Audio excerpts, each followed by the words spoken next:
chapter 10. Alright, so 10.1 is again the review preview that you can read. 10.2 is really where this starts. So we're going to look at 10.2 to 10.3.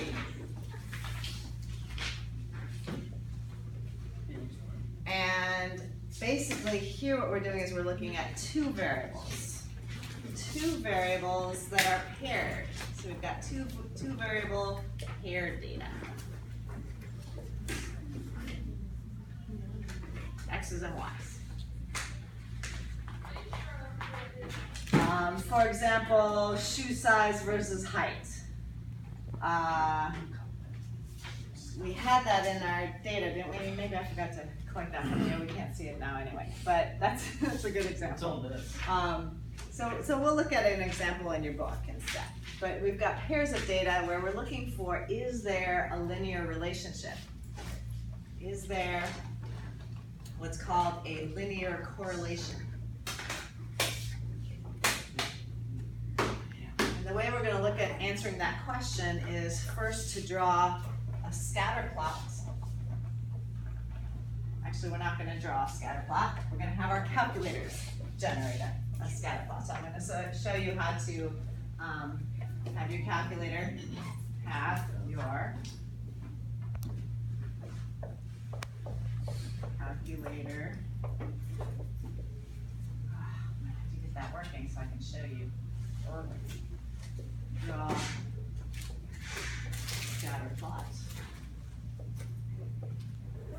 And basically what it's going to do is it's going to plot the points, just like in the algebra class. You know, the X's and the Y's, we're going to have these ordered pairs.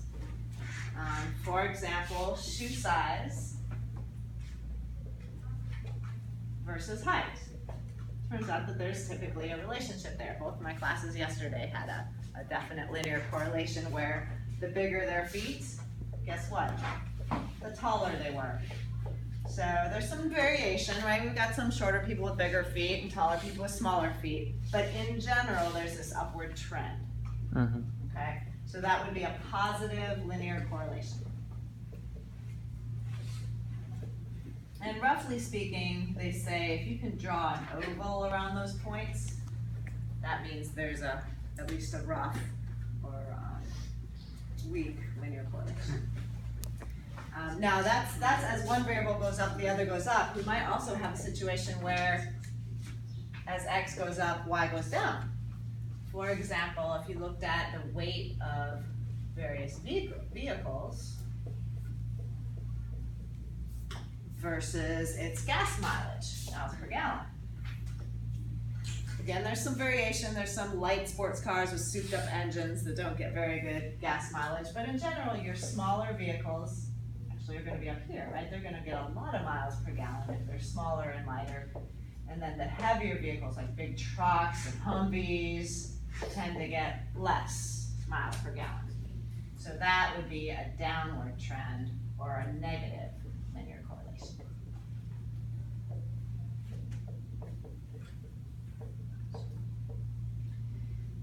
Situations where there's no correlation would be if the points are just all over the place. You can't draw an oval around them, right? The best you could do would be a circle. So that would be none.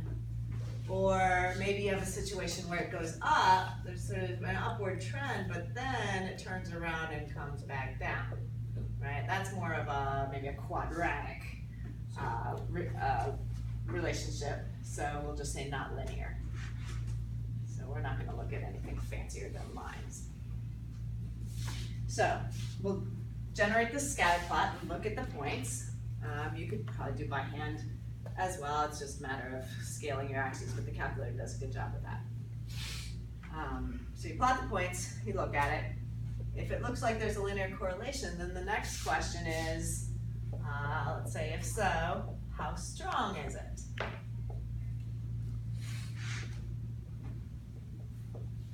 So how strong is it? So then we want to calculate something. We're going to have our calculators calculate a measure that's called the correlation coefficient, which is denoted by the letter R.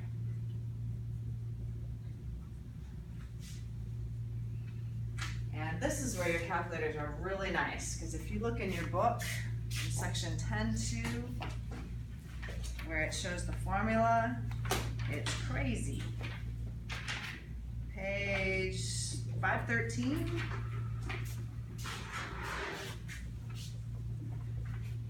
It's got some sums of x times y's and sums of x's times sums of y's and sums of x squareds and sums of y squareds and subtracted and added and square rooted and fractioned and not even speaking correctly, but it's a complicated formula.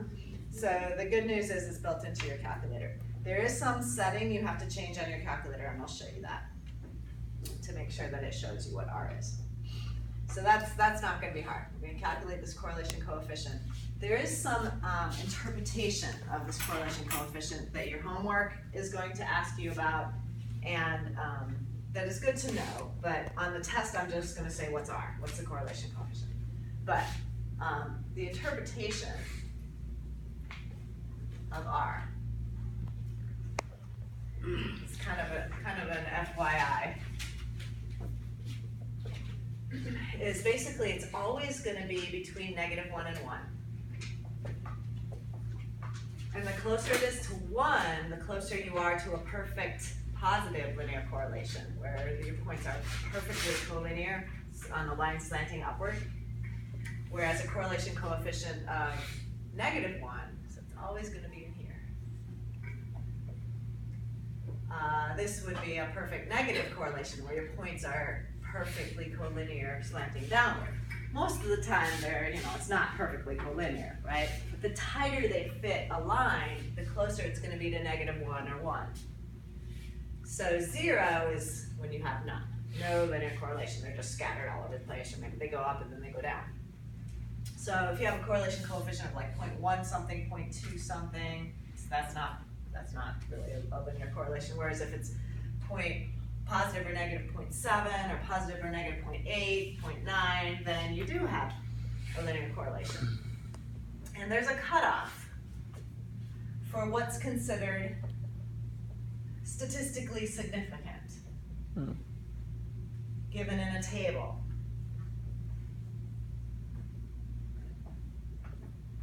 It's table A6 on page 740. In your homework, they're going to give you a link to it, so you can just pull it up. And what you do is you look at sample size, how many pairs of points you have, how many points, and then a level of significance that they call alpha, the Greek letter alpha. It's either 0.05 or 0.01. And we'll talk about more of this level of significance later, so this is kind of a preview of what we're going to be doing in the last section, the last unit of this course. In the last unit of this course, we're going to be doing chapters 7, 8, and 9. This is chapter 10, right? So they think we've done this already. So I'm just going to give you a little glimpse of statistical significance, and we'll focus on more of it later. But they're going to say, is this a statistically significant correlation? And so you're going to have to look up in the table, and they're going to tell you what level to use. 5%, 0.05 is like a 5% chance of being wrong, loosely speaking. That's what we call statistically significant. You're pretty sure you're right. You're pretty sure there is. You're 95% sure. Whereas a 0.01 level is a 1% chance of being wrong. That's a highly statistically significant. So if you look at this table, you'll see, maybe for a small sample size of 10, where it shows cutoffs. These are called critical values. Page 740. Let's see, when n is 10, 0.632 and 0.765. So basically, if we're beyond either positive 0.632 or negative 0.632, those would be the critical values for being a statistically significant correlation. So if it's closer to 1 or -1 than those numbers, then that's significant at the 5% level. right? And if it's beyond 0.765 or negative 0.765, then it's highly statistically significant. All right, so that's kind of the interpretation of R. So it measures how tightly those points are around the line, and then there's these cutoffs for what is considered statistically significant. Okay. The main thing is to be able to calculate that value. All right, so that's all section 10.2. Then section 10.3 says, all right, you got some data, some points. You've decided maybe you've got a correlation, a strong correlation. Well, in that case, then what is the linear relationship? What is the equation of the line that fits those data the best? Well, do you remember the equation of a line? Y equals mx plus b. You got it. So the next thing is, what is the linear relationship? In other words, the mathematical equation of the line that relates x and y. This is called the slope-intercept one. Well, no. That is, but here in this situation, it's called the regression line. And you're right, it's y equal mx plus b. And the two determining characteristics of any line are the slope and the y-intercept. Sometimes the slope can be represented as a fraction too. Like, yeah, we're going to get these numbers as decimals. Oh, okay. Yeah. Now, y'all know that that's the same thing as saying y equals b plus mx, right? Your book is going to do it this way. It's going to put the y-intercept first and then the slope times x. It's also going to use different letters. It's going to use b sub 0 for the y-intercept and b1 for the slope. That's in the text and in the homework. And the ampersand homework. Now on your calculator, it does it this way. But it uses A for the slope. So this is A on the calculator. And this is still B on the calculator. So it does y equal ax plus b. But the main thing is that it's going to give you the slope and the y-intercept. You just have to put the slope next to x and the y-intercept added on and set it equal to y, and you got the equation. Okay, so I'm going to show you. Just giving you the broad overview. And then the last thing we're going to do is use the equation. And this is under certain conditions.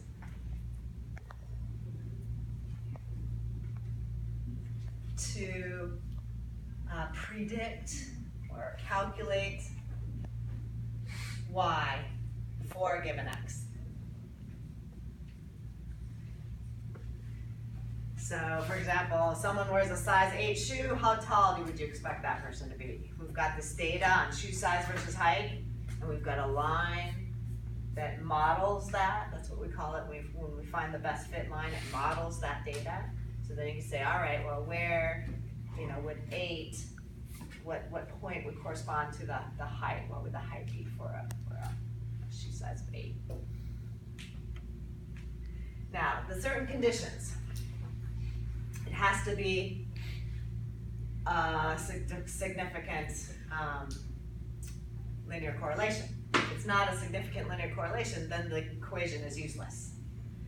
So that'll be a given for the test and for the homework, for the test.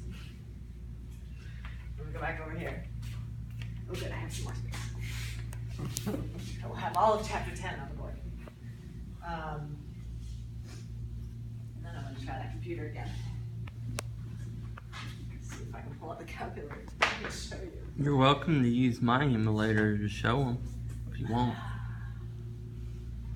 Yeah, I don't know if I can project that.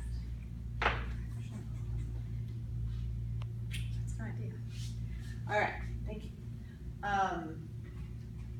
So, the conditions, when to use the regression equation.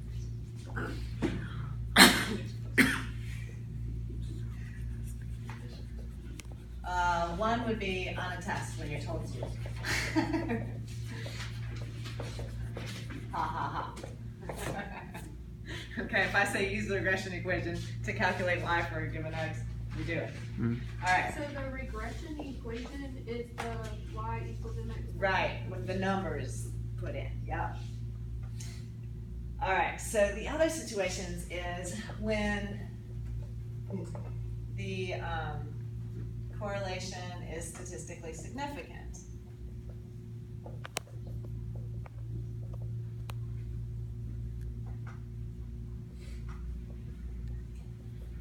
On the test, that's going to be the case, but in the homework, they're going to bring up this table. They're going to say, is this significant?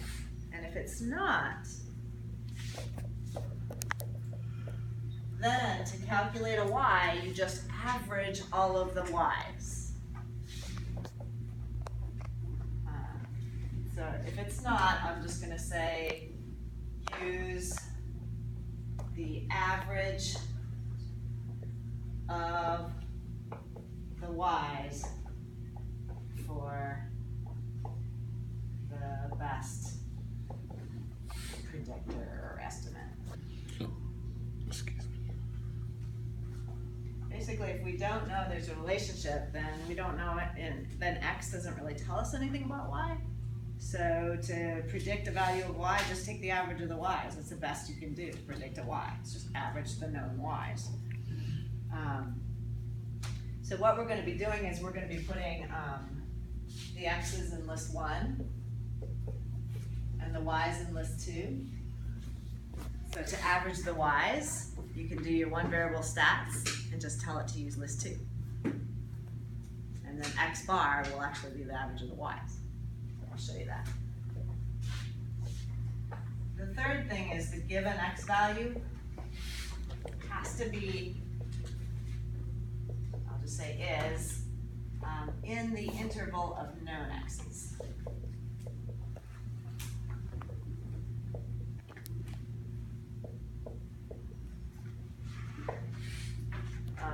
Otherwise, you just say can't do it. Actually, that it's not meaningful. So they might say, if meaningful, calculate y for a given x. Well, if the x that they give you is somewhere in between the known x's, then your line applies and you can calculate y. They actually call that y hat for calculating y. Whereas if your x is way out here, we don't know if that relationship continues past the known points. So that would be what we call extrapolating. So here it's like, we don't know. We don't know what y would go with an x way out there. Okay, so that's what they say. If it's meaningful, calculate y for a given x. If the x is outside the interval, then we can't do it. All right, soak that up into your brains while I try to get this going again. Okay, I have a genuine question. Like, you see how when you graph it, it looks like they're all scattered? Why is that? I mean, they're together, but it looks like a scatter plot. You see what I'm saying? When you have data, a bunch of different people or something like that, it's typically pretty spread out. And the question really that we're looking at is, is it scattered in a kind of a linear form? Is there an upward or downward trend to those scatters? I just had never seen a scatter plot like this. It's always been like way scattered. You get what I'm saying? It's always been more scattered than. It depends on the data. I'm trying to restart here. Fingers. I know they were still on calls this morning. They were still on calls this morning. Really? So it's like, my stat lab is working, but my computer system at tech is not working. So yeah, it's not one thing, it's not working. Yeah, let's go ahead and take a break. Good night. And I might see if I can hook your computer up All right. to this. All right. Well, you'll have to give me a calculator because I ain't got one.